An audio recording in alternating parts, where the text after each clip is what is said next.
Hi കൂട്ടുകാരെ, ചിഞ്ചൂസ് ബ്ലോഗിലേക്ക് എല്ലാവർക്കും സ്വാഗതം.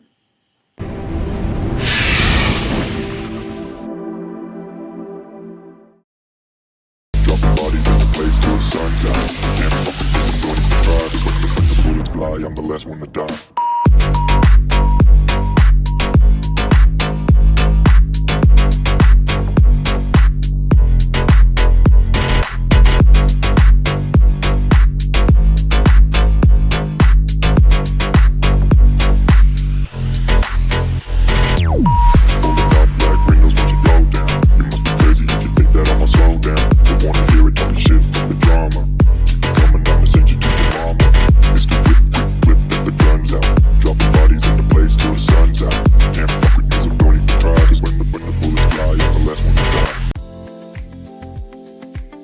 അപ്പോൾ നമുക്കിന്നൊരു വെളുത്തുള്ളി അച്ചാർ എങ്ങനെ തയ്യാറാക്കാമെന്ന് നോക്കാം. ഞാൻ ഇന്ന് എടുത്തേക്കുന്നത് ഒരു 100 ഗ്രാം അടുപ്പിച്ച് വെളുത്തുള്ളി എല്ലാം ക്ലീൻ ചെയ്ത് എല്ലാം വെച്ചേക്കുമായിരുന്നു. അപ്പോൾ അതിനാവശ്യമായിട്ടുള്ള സാധനമാണ് ഞാൻ എടുത്തേക്കുന്നത്. ഇതിനൊരു അളവോ കാര്യങ്ങളൊന്നുമില്ല. എൻ്റെ എടുത്ത് വെച്ചേക്കുന്ന വെളുത്തുള്ളിക്ക് അനുസരിച്ചാണ് ഞാനിതെല്ലാം എടുത്തേക്കുന്നത്. പിന്നെ പ്രത്യേകിച്ച് പറയാനുള്ളത് NS പെരുങ്കായം. ഇതിന് എല്ലാവർക്കും അറിയാമല്ലോ, നല്ല ഗുണവും നല്ല മണവും ഉള്ളതാണ്. അപ്പോൾ നമുക്ക് അതിനാവശ്യമായിട്ട് നമുക്ക് കറിവേപ്പില നമ്മുടെ വീട്ടിലൊക്കെ ഇഷ്ടംപോലെ ഉണ്ടാകുന്നത് ഞാനിച്ചിരി ഏറെ എടുത്തിട്ടുണ്ട്. അപ്പോൾ എല്ലാവരുടെ വീട്ടിലും കാണുമല്ലോ കറിവേപ്പില, അപ്പോൾ അതനുസരിച്ച് എല്ലാവരും എടുക്കാവുന്നതാണ്. പിന്നെ നമ്മൾ വറ്റൽമുളകൊക്കെ എടുത്ത് വെച്ചിട്ടുണ്ട്. അപ്പോൾ നമുക്കിത് തയ്യാറാക്കുന്ന വിധം എങ്ങനെയാണെന്ന് നോക്കാം.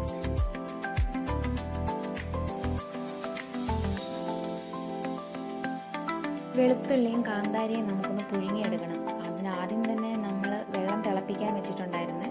അപ്പോൾ കാന്താരിയെ ഇട്ട് കൊടുത്ത് വെളുത്തുള്ളി ഇട്ട് കൊടുത്ത് ഒന്ന് നമുക്ക് പുഴുങ്ങി എടുക്കാം. നമ്മൾ നാരങ്ങയൊക്കെ പുഴുങ്ങത്തില്ലേ അച്ചാറിടാൻ, അതേപോലെ ഒന്ന് പുഴുങ്ങി എടുക്കുന്നുണ്ട്.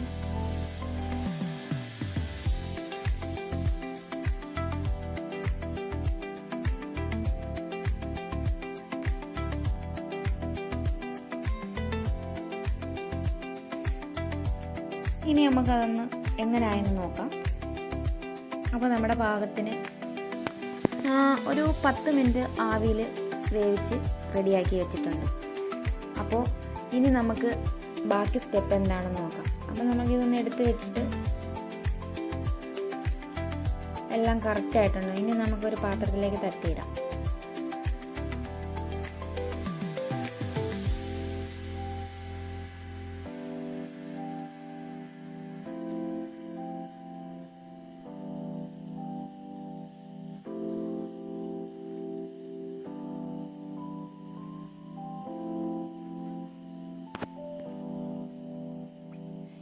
അപ്പോൾ നമ്മൾ അടുപ്പിൽ ഒരു ചട്ടി ആദ്യം വെക്കണം. തീയൊക്കെ കത്തുന്നുണ്ട്. ആവശ്യത്തിന് എണ്ണ നമ്മൾ ഒരു 2-2.5 സ്പൂൺ എണ്ണ ഒഴിച്ചു കൊടുക്കുന്നുണ്ട് കേട്ടോ. അപ്പോൾ വെളുത്തുള്ളി അല്ലേ, അപ്പോൾ നമ്മൾ എണ്ണയ്ക്ക് പിശുക്ക് കാണിക്കരുത്. ഒരു 2 സ്പൂണോളം എണ്ണ ഒഴിച്ചു കൊടുക്കുന്നുണ്ട്. ആ എണ്ണ ഒന്ന് ചൂടാകുമ്പോഴത്തേന് അതിൽ നമ്മളെ തീ കത്താൻ ഭയങ്കര പാടാണ് കേട്ടോ. നമുക്ക് ഗ്യാസ് ഇല്ലാത്തതുകൊണ്ട് ഭയങ്കര ബുദ്ധിമുട്ടാണ് വിറകടുപ്പിൽ വെക്കുന്നത്. മഴയൊക്കെ ആയതുകൊണ്ട്, നനഞ്ഞ വിറകൊക്കെ ആയതുകൊണ്ട് പാടാണ്. അപ്പോൾ നമ്മൾ എടുത്ത് വെച്ചിരിക്കുന്ന ഉലുവ ഇട്ട് കൊടുക്കാം. ഉലുവ ഒന്ന് പൊട്ടി വരുമ്പോൾ മാത്രമേ കടുക് ഇട്ട് കൊടുക്കാവൂ. ആദ്യം തന്നെ കടുക് ഇട്ട് കഴിഞ്ഞാൽ കടുക് കരിഞ്ഞു. അപ്പോൾ കടുക് ഉലുവയും കൂടെ ഒന്ന് പൊട്ടി വരുമ്പോഴത്തേന് നമുക്ക് വറ്റൽമുളക് ഇട്ട് വരുമ്പോഴത്തേനും നമുക്ക് കറിവേപ്പില ഇട്ട് കൊടുക്കാം.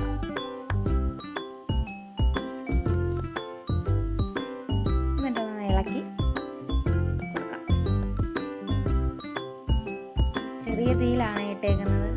അതിനുശേഷം നമ്മൾ അരിഞ്ഞു വെച്ചേക്കുന്ന ഇഞ്ചി, തീരെ പൊടിയായിട്ടുമല്ല എന്നാൽ തീരെ വലുതായിട്ടുമല്ല എന്ന രീതിയിൽ ഇഞ്ചിയും അരിഞ്ഞു വെച്ചിട്ടുണ്ടായിരുന്നു. അപ്പോൾ ഇഞ്ചി വറ്റൽമുളകും എല്ലാം ഇട്ട് നല്ല ഒരു ബ്രൗൺ കളറായപ്പോഴാണ് വെളുത്തുള്ളി ചേർത്ത് കൊടുത്തത്.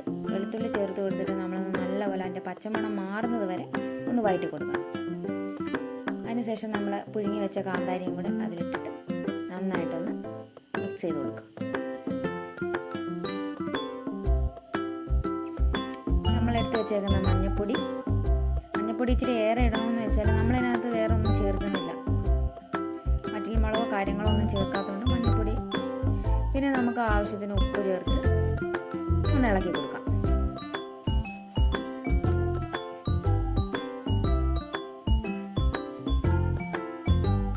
തീ കുറച്ച് വേണം നമ്മൾ വെക്കാൻ. ഗ്യാസിലായാലും നമ്മൾ വിറകടുപ്പ് വെച്ചാലും തീ കുറച്ച് വേണം വെക്കാനായിട്ട്. വെളുത്തുള്ളിക്ക് അധികം വേവൊന്നുമില്ല, അതുകൊണ്ട് തീ കുറച്ചിടണം.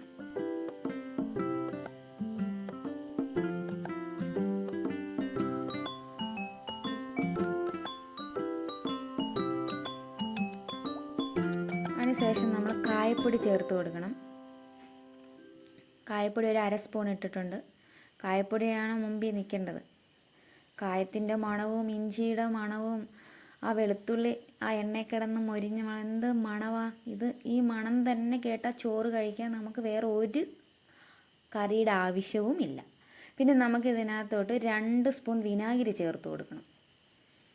2 സ്പൂൺ വിനാഗിരി ചേർത്ത് കൊടുക്കുന്നതെന്ന് വെച്ചാൽ നമ്മൾ വിനാഗിരി ചേർത്ത് ഒരു പുളിപ്പിന് വേണ്ടിയിട്ട് മാത്രമാണ് നമ്മൾ വിനാഗിരി ചേർത്ത് കൊടുക്കുന്നത്.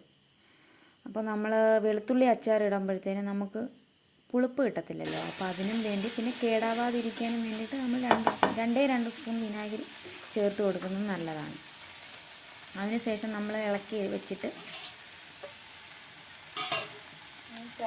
ഇനി നമ്മൾ തിളപ്പിച്ച് വെച്ച വെള്ളം, അതായത് 2 സ്പൂൺ 2-2.5 സ്പൂൺ വെള്ളം ഒഴിച്ച് കൊടുക്കുന്നുണ്ട്. അതായത് ആ ചേർത്ത മസാലകൾ ഒന്ന് അതിനകത്ത് പിടിക്കാൻ വേണ്ടിയിട്ട്. മസാലകൾ ഉദ്ദേശിച്ചത് മഞ്ഞപ്പൊടിയും കായും ഒക്കെ ഒന്ന് അതിനകത്ത് മിക്സായി വരാൻ വേണ്ടിയിട്ട്.